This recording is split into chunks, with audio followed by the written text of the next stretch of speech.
शुभ संध्या प्यारो, आप देख रहे हैं धर्मशर। तो आज मैं बात करने वाला हूँ काव्य खंड का 2 चैप्टर जिसका नाम है सूरदास के पद। तो चैप्टर को देखने से पहले लेखक परिचय को देख लेते हैं। लेखक परिचय को देखने के बाद ही हम उसके आगे के पद को देखेंगे कि उनकी लिखी गई कविता क्या है, तब हमको समझ आएगा बेहतर। तो आप उम्मीद है हमें कि आप बहुत बेहतर तरीक़ा से लेखक परिचय को आप देख पाएंगे, और अगर बेहतर तरीक़ा से देख रहे हैं ध्यान लगा के तो मैं आपको याद करा दूंगा इनका लेखक परिचय। तो देखिए, सबसे पहले मैं आज बात करने वाला हूँ सूरदास के बारे में। लेखक परिचय मतलब कौन, लेखक कौन है? पाठ 2 का सूरदास। क्या है? सूरदास। तो सबसे पहले आप ये जानिए कि जो सूरदास थे इनका जन्म कब हुआ था। तो सूरदास का प्यारो जन्म हुआ था 1478 ईस्वी में, 1478 ईस्वी में। लेकिन एक बात हमेशा याद रखिएगा, ये कन्फर्म नहीं हो पाया है। कोई भी विद्वान कोई भी लेखक इनके बारे में कंफर्म पता नहीं लगा पाए कि इनका जन्म कब हुआ, बस अनुमानतः बताते हैं। इनका जन्म इतना ना बैक हुआ, इतना ना पीछे हुआ है कि इनके बारे में कंफर्म कह पाना, गारंटी कह पाना मुश्किल है। इसीलिए बतलाया जा रहा है कि इनका जो जन्म है 1478 ईस्वी में अनुमानतः हुआ है। अनुमानतः 1478 में, कंफर्म नहीं हो सकता। अनुमानतः में क्या होता है ना कि 10 बरस 5 बरस आगे भी जा सकता है, पीछे भी आ सकता है। तो एक चालाकी की बात सिखला रहे आप लोग को। अगर कोई आदमी आपसे पूछे कि उदाहरण के तौर पर मैं किसी को भी किसी भी व्यक्ति को ले लेता हूँ, जैसे पूछे कि महात्मा गांधी का जन्म कब हुआ था, आपको याद नहीं है, तब बोलोगे अनुमानतः 2 अक्टूबर 1869 ईस्वी में। वो कहे कि नहीं तो गलत है, एक उदाहरण दे रहे, ये तो गलत है, तब कहोगे तो हम तो पहले ही कहे अनुमानतः। कि अनुमानता में आप गलत साबित नहीं हो सकते, क्योंकि मैं खुद अनुमान के द्वारा बोल रहा हूँ कि मैं कंफर्म नहीं हूँ, मैं अनुमान से बोल रहा हूँ। तो इसीलिए यहाँ सूरदास का जो जन्म है अनुमानतः 1478 ईस्वी में हुआ था, ऐसा बतलाया जाता है कि अनुमानतः 1478। बोलो एक बार साथ में, शर्माओ नहीं, जब तक शर्माओगे नहीं, मुँह से आवाज़ निकालोगे नहीं याद हो पाएगी। तो जब मैं बोलूँ 1478 तो तू भी बोलना, आप सभी बोलना मेरे साथ 1478। अनुमानतः 1478 सूरदास का जन्म अनुमानतः 1478। उसके बाद इनका जन्म स्थान इनके तरह निधन के बारे में देखते हैं। इनका निधन 1478 में अनुमानतः जन्म हुआ, निधन 1583 ईस्वी में हुआ। लेकिन ये भी अनुमानतः ही है। इनके मृत्यु के बारे में भी कन्फर्म उतना नहीं कहा जा सकता। 1583 ईस्वी में सूरदास का जन्म 1478, अनुमानतः 1478 में। मृत्यु निधन कहिए या मृत्यु कहिए, दोनों बात एक ही है। 1583 में इनकी क्या हुआ? निधन हुआ है, यानी मृत्यु हुई है। तो मृत्यु स्त्रीलिंग शब्द हो जाता है, निधन पुल्लिंग है। तो मृत्यु हुई है और निधन हुआ है, समझ गए। ये जो सूरदास है, ये सूरदास का जन्म स्थान देखते हैं कि इनका किस स्थान पे इनका जन्म हुआ था। वो कौन सा स्थान है जो इनका जन्म हुआ था, किस स्थान पे? तो दिल्ली के निकट इनका जन्म हुआ था। किनका? सूरदास का। निकट का अर्थ होता है चला पास में, निकट का अर्थ होता है पास में। दिल्ली के पास में सूरदास का जन्म दिल्ली के पास में सिही नामक गांव में हुआ है। सिही नामक ग्राम का अर्थ होता है बाबू गांव, ग्राम का अर्थ होता है प्यारो गांव। तो सिही नामक गांव में दिल्ली के निकट, दिल्ली के पास में एक गांव पड़ता है जिस गांव का नाम है सिही। गांव का नाम क्या है? सिही। इसी सिही गांव में सूरदास का जन्म हुआ है। बोलो, दिल्ली के निकट सिही नामक गांव में। बोलो, दिल्ली के निकट सिही नामक गांव में, याद हो जाएगी बोलोगे तो। उसके बाद देखिए सूरदास का निवास स्थान कहाँ रहा। जैसे कि भाई जन्म हो गया कहाँ? दिल्ली के निकट सिही नामक गाँव में। लेकिन आदमी जैसे कि गांव में जन्म हुआ है और दिल्ली में जाके वे बस वहीं काम करते हैं, अपने फैमिली के साथ वहीं रहते हैं, तो वहीं कहलाता है निवास स्थान। मतलब हम जहाँ भी निवास कर रहे हैं, मेरा जन्म धरती चाहे जो भी हो, हम जहाँ जाके रहने लगेंगे वो वहीं कहलाता है निवास स्थान। जहाँ हम निवास कर रहे हैं अपने फैमिली के साथ, चाहे हम निवास कर रहे हैं, वो निवास स्थान हुआ। तो जहाँ जिस जगह पर जन्म हुआ वो दिल्ली के पास सिही नामक गाँव था, लेकिन ये निवास स्थान कहाँ था इनका? ब्रज क्षेत्र में। कहाँ इनका निवास स्थान था? ब्रज क्षेत्र में, क्रमशः गौ घाट। ब्रज क्षेत्र में रहे, ब्रज क्षेत्र के गौ घाट में, ब्रज क्षेत्र में गौ घाट पड़ता है जहाँ कृष्ण का गैया चराने का काम करते थे।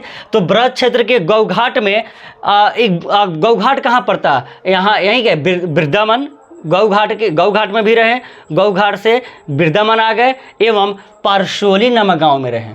इनका निवास स्थान कई जगहों पर बताया जा रहा है। याद रखिएगा, ब्रज क्षेत्र में, ब्रज क्षेत्र के अलावा गौघाट में, गौघाट के अलावा वृंदावन में और परसोली नामक गांव में भी इनका क्या हुआ था, इनका निवास स्थान था। एक जगह पे नहीं रहे, इनका निवास स्थान ब्रज क्षेत्र, गौघाट, वृंदावन, परसोली। बोलो, ब्रज क्षेत्र, गौघाट, वृंदावन, परसोली। ठीक है।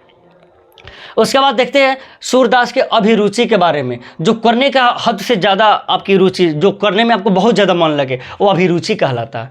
जो करने में आपका मन लग रहा है, जो आपका दिल कर रहा है, उस काम को करने में आप थोड़ा भी पीछे नहीं हट रहे, आपका मन करता है, तो अभिरुचि क्या है। इनका अभिरुचि एक ही था। सूरदास का अभिरुचि कई था, इनमें से एक है पर्यटन। पर्यटन मतलब घूमना फिरना, न कह लगे कहने बउआ जाए रे रे, तो इनका पर्यटन, एक स्थान से दूसरे स्थान जाना, इस मंदिर उस मंदिर, यहाँ वहाँ, ये हमेशा पर्यटन पर रहते थे, हमेशा एक स्थान से दूसरे स्थान पर जाते रहते थे, मतलब पर्यटक भी थे। सूरदास को पर्यटन में बहुत ज़्यादा मन लगता था, घूमने फिरने में बहुत ज़्यादा मन लगता था।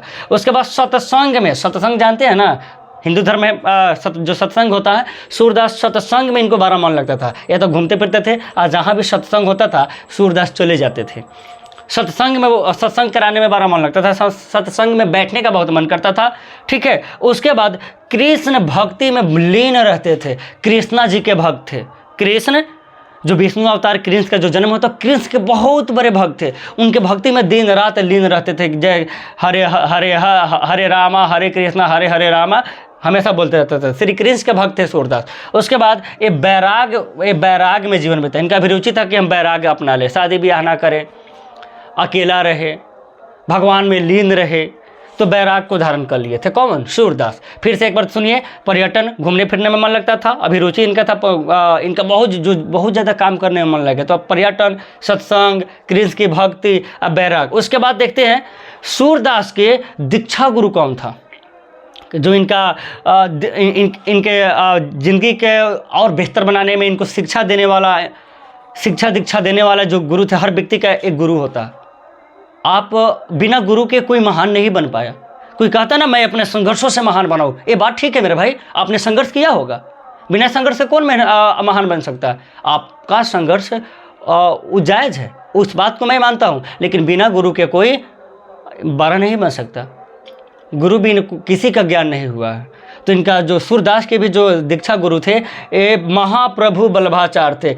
कई बार एग्जाम में पूछा गया है, ये इम्पोर्टेंट क्वेश्चन है। चला छात्रों प्रिय, सूरदास का दीक्षा गुरु कौन है? महाप्रभु वल्लभाचार्य। इंपॉर्टेंट ऑब्जेक्टिव है, ध्यान रखिएगा कि सूरदास के दीक्षा गुरु कौन?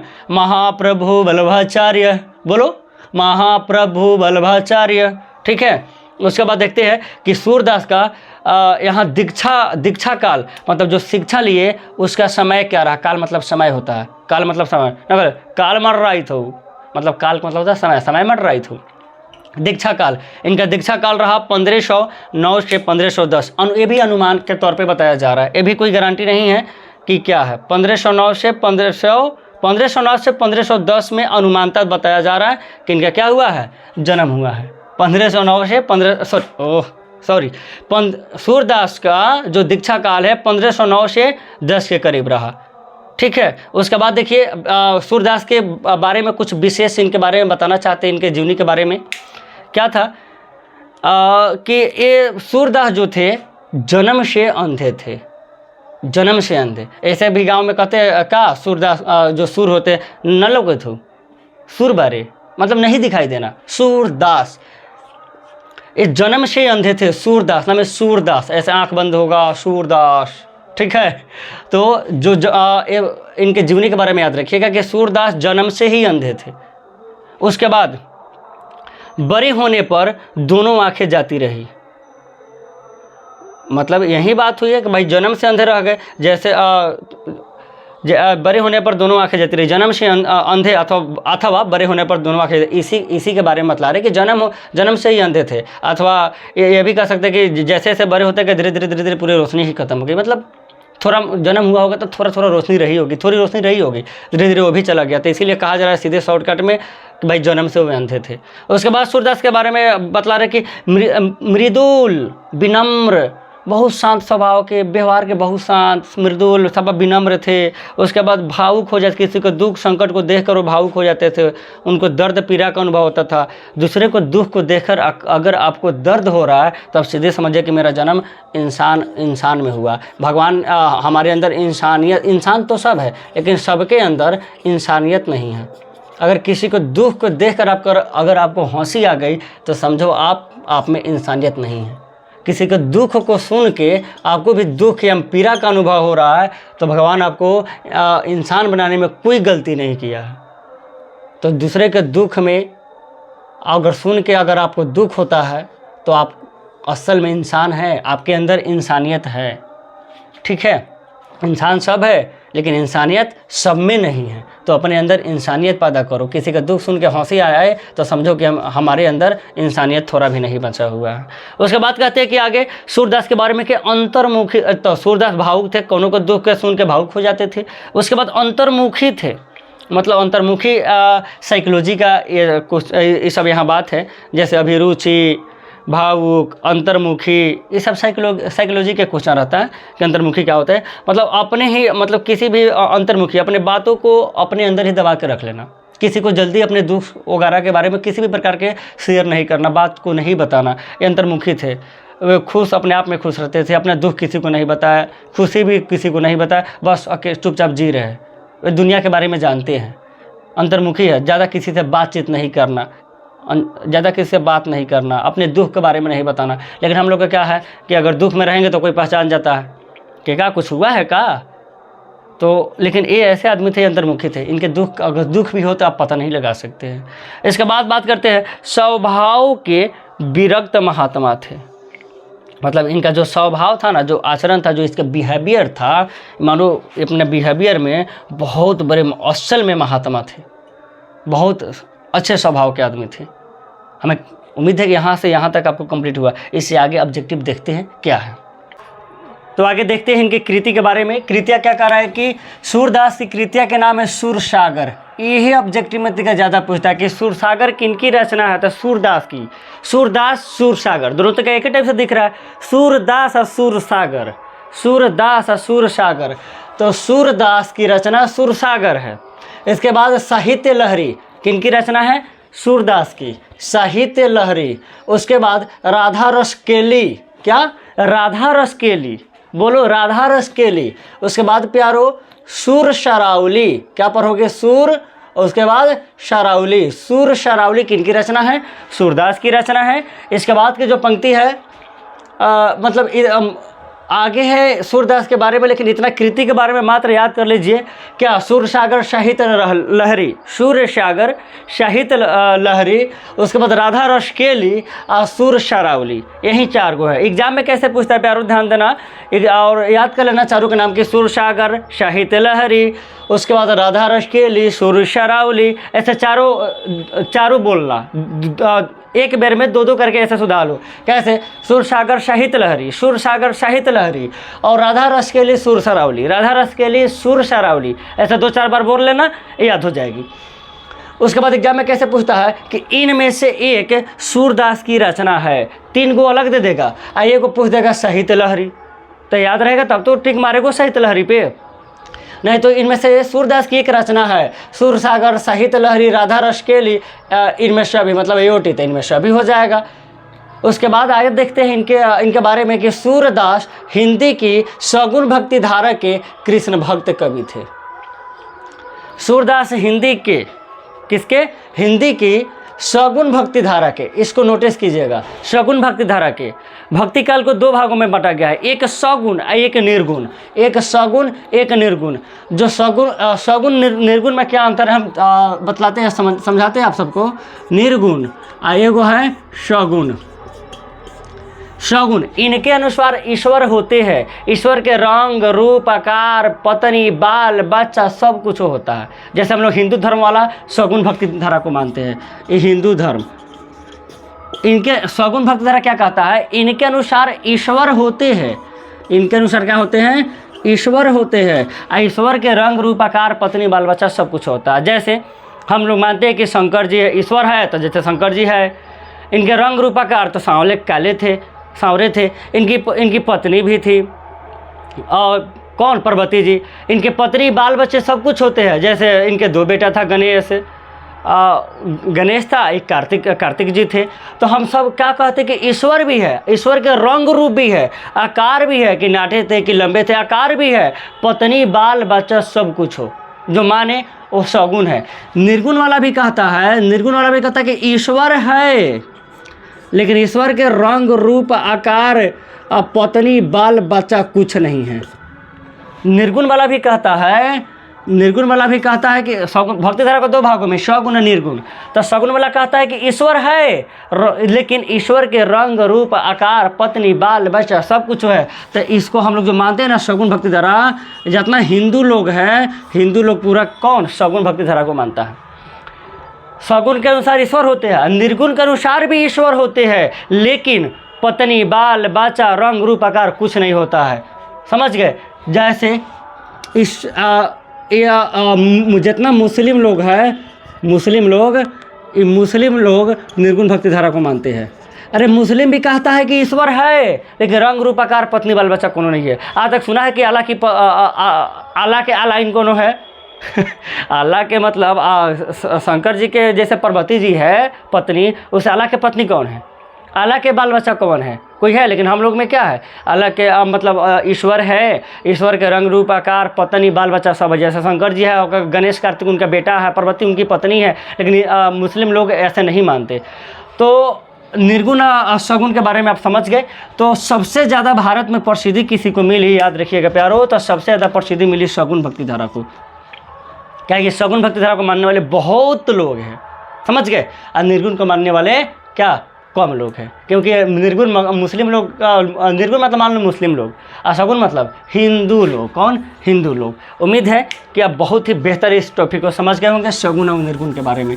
तो आगे देखिए, आगे की लाइन पंक्तियाँ है कि सूरदास हिंदी की सगुण भक्ति धारा के कृष्ण भक्त कवि थे। ऑब्जेक्टिव कि सूरदास किस भक्ति धारा के कवि है? तो कहिएगा सगुण। इसी में एक और क्वेश्चन बन रहा है कि सूरदास किनको मानते थे? कृष्ण जी को मानते थे, कृष्ण भक्त थे, कृष्ण के याद में हमेशा पगड़ा रहते थे, दिन रात उन्हीं के माला जपते थे, उन्हीं को याद करते थे, उन्हीं को अपना राह देव सब कुछ मानते थे।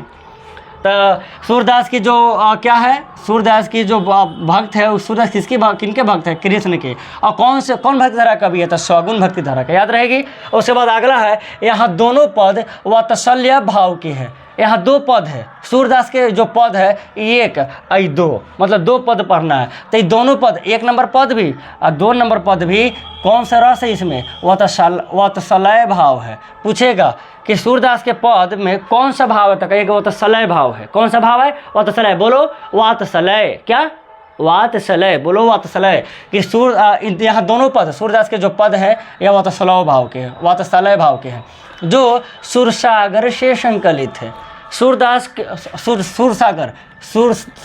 के रचना के नाम है। जैसे यहाँ देखिए, सूरदास के रचना के नाम है सुरसागर, तो सुरसागर से ही सूरदास का पद लिया गया है। जैसे एक चैप्टर याद कीजिए, मलिक मोहम्मद जैसी में बताए कि पद्मावत के अंश है करबक, उसी प्रकार सूरसागर के अंश है सूरदास के दोनों पद। इसमें कौन से भाव है? वात्सल्य भाव है। सफा इंपॉर्टेंट क्वेश्चन रहता है कि जो सूरदास के पद है इसमें कौन सा भाव है? तो वात्सल्य इंपॉर्टेंट रहता है, याद रखिएगा। सूरदास के पद वात्सल्य भाव है, सूरदास के पद में वात्सल्य भाव है। तो ऑब्जेक्टिव आप सबका कंप्लीट हुआ। और इसके बाद आप देखिए, इसके सूरदास के पद के बारे में पढ़ते हैं। तो इनके पद के बारे में पढ़ने से पहले इतना पहले जान लीजिए कि पहला पद में क्या पढ़ना है। तो प्यारो, सबसे पहली बात, पहला पद में क्या पढ़ना है आप सबको? पहला पद में पढ़ना है यह आपको कि इसमें कृष्ण जो भगवान जो कृष्ण हैं, इनको जगाने का काम कर रही है मैया यशोदा। मैया यशोदा कई प्रकार से उदाहरण दिए कि लाडलो प्यारो जग जाओ, सुबह हो चुका है, कब जगोगे, ऐसे कह के जगाने का काम कौन करती है? मैया यशोदा करती है। मैया यशोदा श्री कृष्ण को कौन? माँ यशोदा श्री कृष्ण को जगाने का काम करती है। अब पहला पद में अब कोई प्रकार से उदाहरण देकर जगाती है। तो कैसे जगा रही है? जरा आप लोग थोड़ा कविता बता दीजिए कि जागिए हे ब्रजराज कुंवर कंवल कुसुम फूले, कि जागिए ब्रजराज कुंवर कंवल कुसुम फूले, कि हे ब्रजराज, हे ब्रज के राज, अब आप हे ब्रजराज, क्या ब्रजराज के कुंवर आप जग जाइए, सुबह हो चुका है। मैया यशोदा कहती है कि मेरे प्यारो, मेरे लाडलो, कि मेरा बेटा ब्रजराज के कुंवर तुम जग जाओ, अब आप जग जाइए। हे श्री कृष्ण, हे प्यारो, हे प्यारे, आप जग जाओ, सुबह हो चुका है। और कहती है आगे मैया यशोदा कि हे ब्रजराज कुंवर अब आप जग जाइए, सुबह हो चुका है। कोमल का अर्थ होता है कमल। कमल का अर्थ क्या होता है बाबू? कमल। कि कमल और कुसुम फूल का प्रवाची है कुसुम। कमल, कंवल का अर्थ कमल और कुसुम फूल का प्रवाची कुसुम है।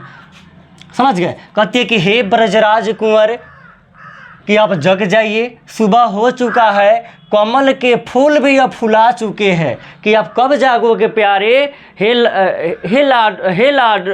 लाडला आप कब जागोगे, सुबह हो चुका है, कमल का फूल खिल चुका है, फूल चुका है, कमल का फूल खिल गया है, अब आप जग जाइए, सुबह हो चुका है। देर से सोने पर हम लोग की भी माँ कैसे जगाती है? हम लोग की तो माँ बड़ी प्यार से जगाती है कि रे कोरिया उठबे कि चला दीवेने से कुछ हो रे।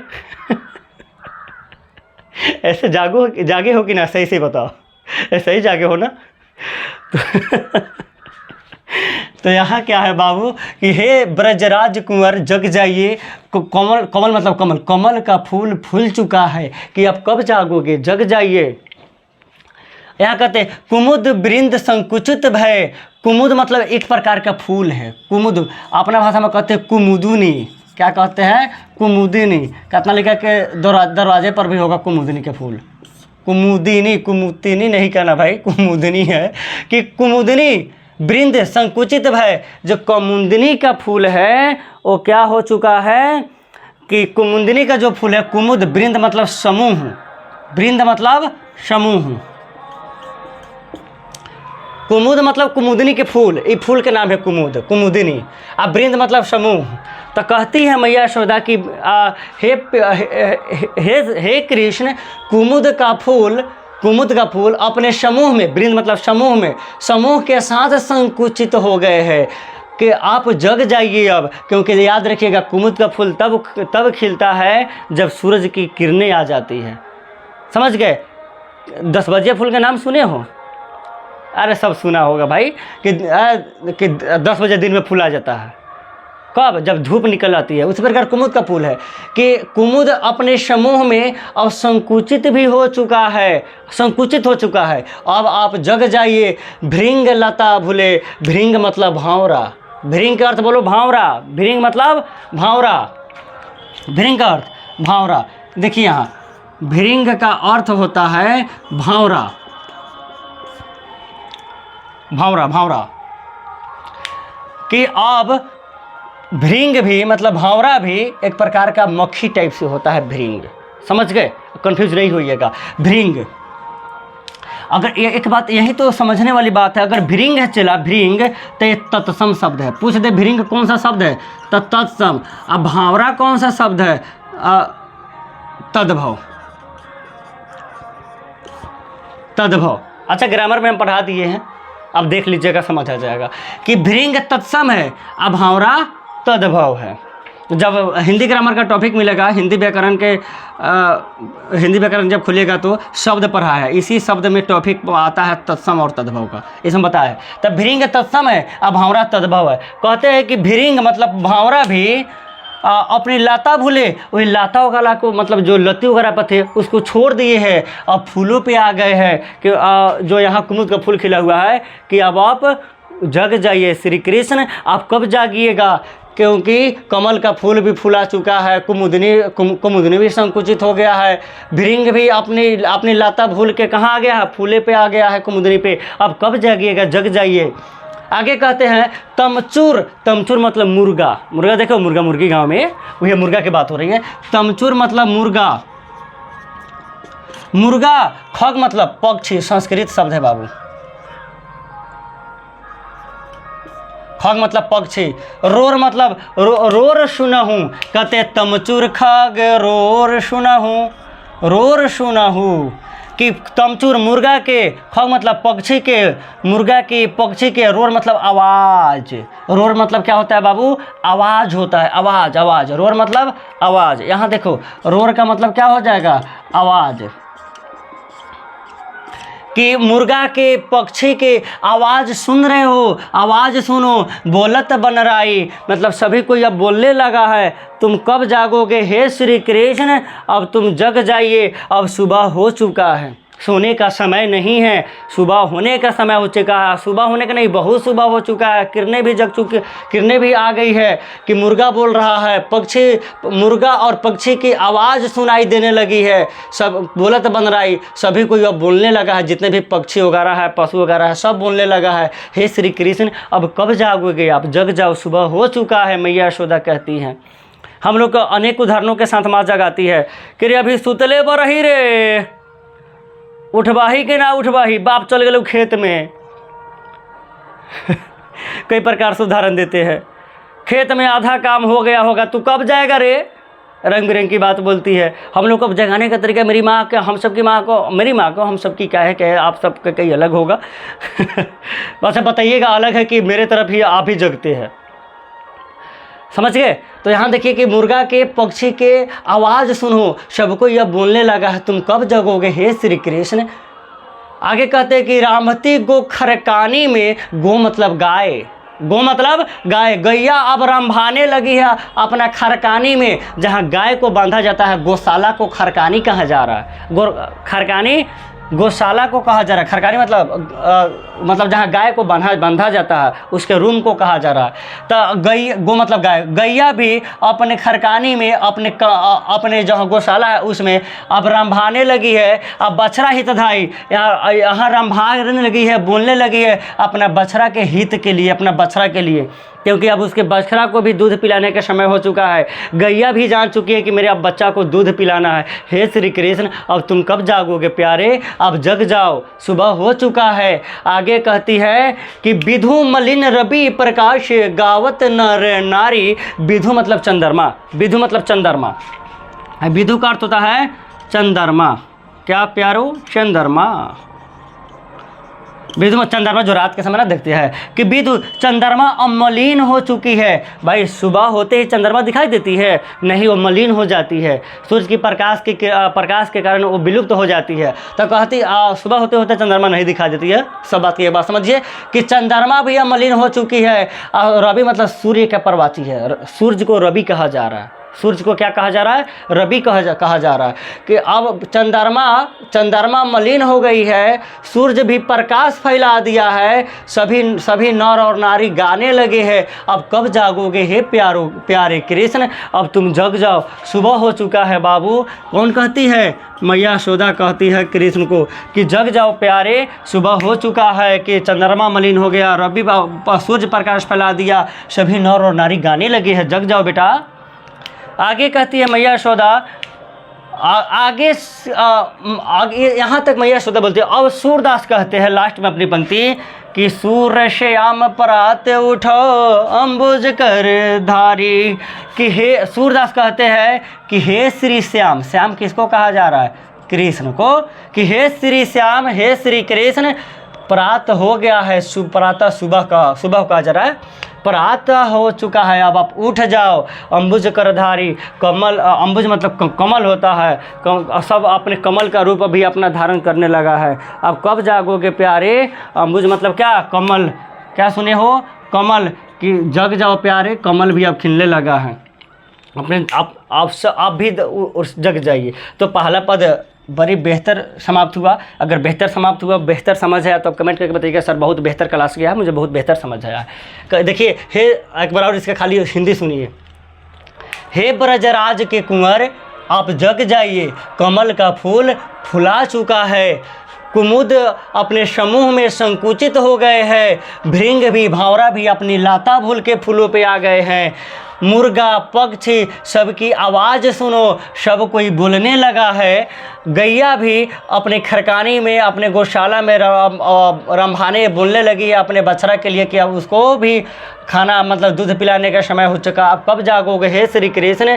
चंद्रमा मलिन हो गई है, सूर्य का किरण प्रकाश फैला दिया है, सारे नर और नारी इस बात को गाने लगे हैं, हे प्यारो हे कृष्ण आप जग जाओ, अब सुबह हो चुका है बाबू। आगे कहते हैं सूरदास की, हे श्री कृष्ण हे श्याम प्रातः हो गया है, आप भी अब जग जाइए, क्योंकि कमल का फूल कम्बुज करधारी कमल का फूल अब धारण कीजिए, हे श्री कृष्ण जग जाइए। तो ये देखते हैं इसके बाद भाई दूसरा पद क्या कहता है इसके दूसरा पद के बारे में। यहाँ बाबू दूसरा पद है, दूसरा पद बड़ी कमाल की है। इसमें श्री कृष्ण क्या करते हैं, नंद बाबा के गोदी में बैठ गए, गोद में बैठ के खाना खा रहे हैं। वहाँ नंद बाबा है, मैया यशोदा है, श्री कृष्ण है, इस सब के भाव सुनिए, क्या मस्त वत्सलय भाव है। इस सब मैया यशोदा अपना भाव कहती है, दिल के भाव कहती है, बेटा जग जाओ, कमल का फूल खिल चुका है, फूल कुमुदिनी का समूह में संकुचित हो गई है, लता को भी भंवरे भूल चुके, भाव अपनी बता रही है मैया, प्यार से जगा रही है भाव भरे शब्दों से।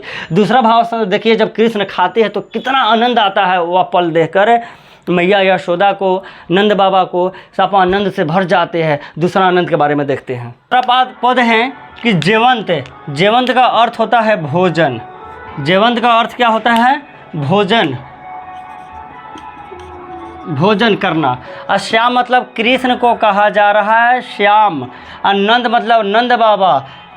यहाँ एक पंक्ति मिल रही है आप सबको, क्या, कन्या करता है गोद में।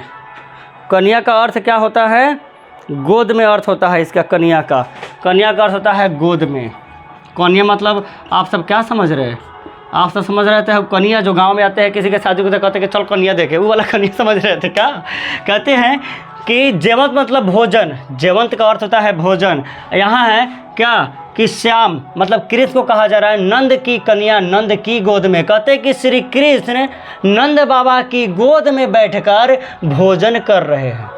श्री कृष्ण नंद बाबा की गोद में बैठकर, कन्या मतलब गोद में बैठकर भोजन कर रहे हैं। देखिए कितनी अच्छी लाइन है, बेहतर समझिए कि नंद बाबा यहाँ कि श्याम मतलब श्री कृष्ण, कि श्री कृष्ण नंद बाबा की नंद की गोद में बैठकर, कन्या मतलब गोद में बैठकर भोजन कर रहे हैं।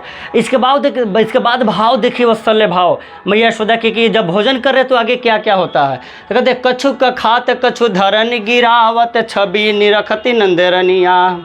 कहते कछु का खात, श्री कृष्ण जी कुछ खाते हैं और कुछ धरती पर गिराते हैं, अपने हाथे खा रहे। छोटे बच्चे हैं, अभी कृष्ण के बाल अवस्था का जिक्र है कि कृष्ण जी कुछ खाते हैं और कुछ धरनी मतलब पृथ्वी या धरती होता है।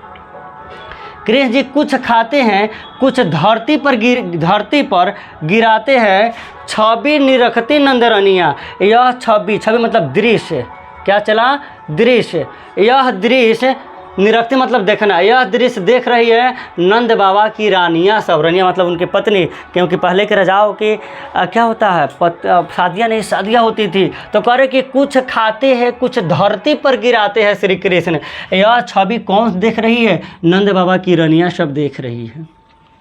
कि कितना अच्छा लगता है वह पल, कितना सुकून मिलता है कृष्ण को देख के कि कृष्ण जी खुद खाते हैं, खुद कुछ धरती पर भी, छोटा बच्चा है उठाते होंगे, कुछ धरती पर गिर जाता होगा। यह सारा का सारा दृश्य कौन देख रही है, नंद की रानियाँ देख रही हैं। उसके बाद हैं बरी बारा बेसन बहु भातनी, कि बरी बना हुआ है, बरी बारा मतलब बरी घरे अरे बनता है, पकता है घरे। बरी नहीं खाए आप सब, घरे बरी पकता है। तो बरी बनी हुई है, बारा भी बना हुआ है। बारा बरिए का बड़का रूप बारा कहलाता है, कि बरी बनी हुई है, बारा बना हुआ है। ये सब कौन चीज़ का बना हुआ है, बेसन का बना हुआ है। बहु मतलब अनेक प्रकार के अनेक बहुभातनी अनेक प्रकार के बना हुआ, अनेक प्रकार के बेसन से बड़ी और बड़ा बना हुआ है श्री कृष्ण को खाने के लिए कि हे प्यारे कृष्ण आप खाओ, कि अनेक प्रकार के बेसन से बड़ी और बड़ा अनेक प्रकार के तरुआ ना पकता घरे पकौड़ी वो सब बना हुआ है। फिर कहते हैं कि व्यंजन विविध अगनिया, कि व्यंजन मतलब तरकारी में या सब्जी होता है, व्यंजन मतलब तरकारी या सब्जी होता है। तब व्यंजन विविध, विविध मतलब अनेक, विविध मतलब अनेक, अगनिया मतलब अनगिनत, अनगिनत। कह रहा है कि अनेक प्रकार के अनगिनत व्यंजन भी बना हुआ है, सब्जी भी बना हुआ है कि प्यारी कृष्ण आप खाइए। वो खाते हैं, कुछ खाते हैं, कुछ धरती पर गिराते हैं। और इतना देखिए भाव, देखिए इतना सुकून मिलता है नंद बाबा को मैया यशोदा को कि देख के साबा खुश हो जाती है कि कुछ खा रहा है, कुछ खुद अपने हाथ से खाते हैं, कुछ धरती पर गिराते हैं।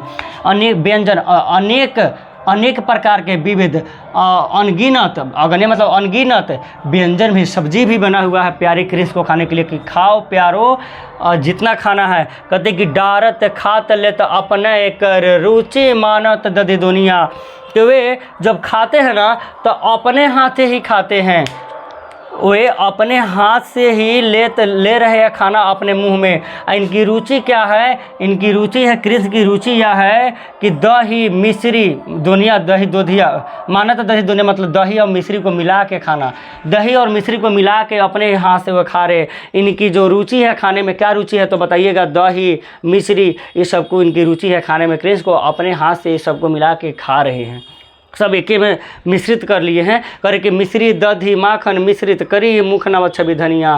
कह रहे कि मिश्री है, मिश्री देखे है, दही है, माखन है, ये तीनों को मिला लिए है, मिश्रित कर लिए है। मुख नावत छवि धनिया, अपने मुख में लगाते हैं, खाते हैं। यह छवि का कहा जाए, यह छवि देखने लायक है कि यह छवि क्या है कि मुख नावत छवि धनिया, जो यहाँ इनके बारे में बताया जा रहा है कि अपने जब मुंह में लगाते हैं तो यह धन मतलब पूरा धन हो जाते हैं। देख के यहाँ भाव समझिए, धनिया मतलब सब धन्य हो जाना, धनिया का अर्थ होता है धन्य हो जाना, कि धन्य हो जाते हैं यह दृश्य देख कर। क्या आनंद बाबा, आनंद की रनिया सब धन हो जाते हैं यह दृश्य देखकर कि मुख में अपने हाथ से लगा रहे और सबको मिला के खा रहे, मिश्री को, दही को, माखन को।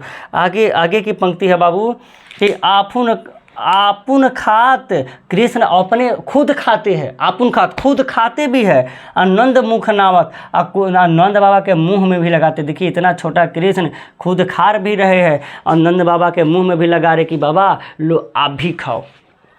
अब सो छवि कहत न बनिया, यह जो छवि है ना जो कि खुद खा रही, इतना छोटा बच्चा अपने बाबा को भी मुंह में लगा रहे कि बाबा आप भी खाओ, यह कहा नहीं जा रहा है, यह कहा नहीं बन रहा है कि कैसे इस दृश्य को हम कहे कि खुद खाते हैं इतना छोटा, हमारे भी मुंह में लगाते हैं खाने के लिए। कहते कि जो रस नंद जशोदा बिलसत सो नहीं तिहु भुवनिया, तिहु भुवनिया। कहते कि जो रस, कौन? जो वात्सल्य रस नंद बाबा और यशोदा पा रही है श्री कृष्ण को पालकर, श्री कृष्ण को सेवा करके जो रस नंद बाबा और जशोदा मतलब यशोदा पा रही है, वो तीनों भवन, तीनों भुवनिया, तीनों लोक में भी वो सुख नहीं मिलेगा किसी को, जो सुख ये लोग पा रहे हैं। करे कि भोजन करी नंद अचपन लीना हो मांगत सूर जुठनिया। नीचे की लाइन है जो सूरदास कहते हैं कि भोजन करने के बाद नंद बाबा श्री कृष्ण को अचमन लीन हो, अचमन कराते हैं मतलब हाथवा धुलाते हैं। कूला हम लोग समझते हैं कि कूला करा रहा है, वही बात करें कि भोजन करने के बाद जब श्री कृष्ण भोजन को कर लेते हैं तो नंद बाबा जाके हाथवा जब धोवाते हैं, अचमन कराते हैं, हाथ धोवाते हैं, वही जूठा जो जूठा बच गया है सूर जूठनिया, वही सूरदास मांगते हैं वहीं जूठा को कि हमको वहीं जूठा दे दीजिए, जो श्री कृष्ण ने छोड़ दिया है। श्री कृष्ण के भाव देखिए, कृष्ण के प्यार देखिए कि सूरदास जो कहते कि जो श्री कृष्ण खा के छोड़ दिए हैं वो मैं खाना चाहता हूँ। क्या भाव है इनमें, वात्सल्य भाव है कि छोटा बच्चा जब खाता है खुद से बोलता है, बहुत अच्छा लगता है। तो यही कह रहे हैं कि आप पूरा अर्थ समझ लीजिए कि श्री कृष्ण नंद बाबा की गोद में बैठकर भोजन कर रहा है, कुछ खा रहा है, कुछ धरती पर गिरा रहा है। यह छवि नंद की रनिया सब देख रही है, यह खुशी से भर जा रही है। घर में अनेक भांति अनेक प्रकार के बेसन से बड़ी और बारा बनता है, अनेक प्रकार की अनगिनत सब्जियां बनती है, खुद अपने हाथ से ही लेते हैं। इस सारी जो बन रहा है सब बड़ी बारा अनेक प्रकार की सब्जी, इसी में श्री कृष्ण की क्या रहती है, रुचि रहती है। मिश्री दही माखन ये सबको मिलाइए कि एके में खा रहे हैं। यह मुख नावत धनिया, यह जब यह मुख से यह मुख जब अपने मुख में लगाते हैं, नावत भोजन करते हैं, यह दृश्य देख के सब वहाँ धन्य हो जाते हैं। आगे कहते हैं कि आप कुछ खुद अपन का तो अपनी खाते हैं, कुछ नंद बाबा के मुंह में भी लगाते हैं। यह छवि कहत न बनिया, यह दृश्य देख के कहा नहीं जा रहा है, कैसे ब्याह करे, कैसे कहे। आगे कहते हैं जो रस नंद यशोदा बिलसत जो नहीं तिहूँ भवनिया, जो रस जो आनंद नंद बाबा यशोदा ले रही है, तीनों लोक में आपको नहीं मिलेगा जो रस ये लोग ले रही है। कहते हैं कि भोजन करके जब हाथ नंद बाबा कृष्ण को धुलाते हैं, आचमन कराते हैं, तो जो जूठा छोड़ दिया कृष्ण, वहीं सूरदास उनकी जूठा मांगते हैं। तो उम्मीद है आप सबका बहुत ही बेहतर यह क्लास गया होगा, बहुत बेहतर कविता समझ आया होगा। तो समझ आया है तो बताइए कि सर क्लियर है, किसी प्रकार की दिक्कत नहीं हुआ है, मुझे बहुत बेहतर समझ आया है। ऐसा खुशी मिलती है कि मेरा मेहनत सफल हुआ, कि आप लोग को किसी भी प्रकार का दिक्कत नहीं हुआ। तो आप खुद पढ़िए, अपने दोस्तों को भी शेयर कीजिए। फिर मिलते हैं, खुश रहिए, मस्त रहिए, खूब पढ़ाई कीजिए। मिलते हैं कल अगली क्लास।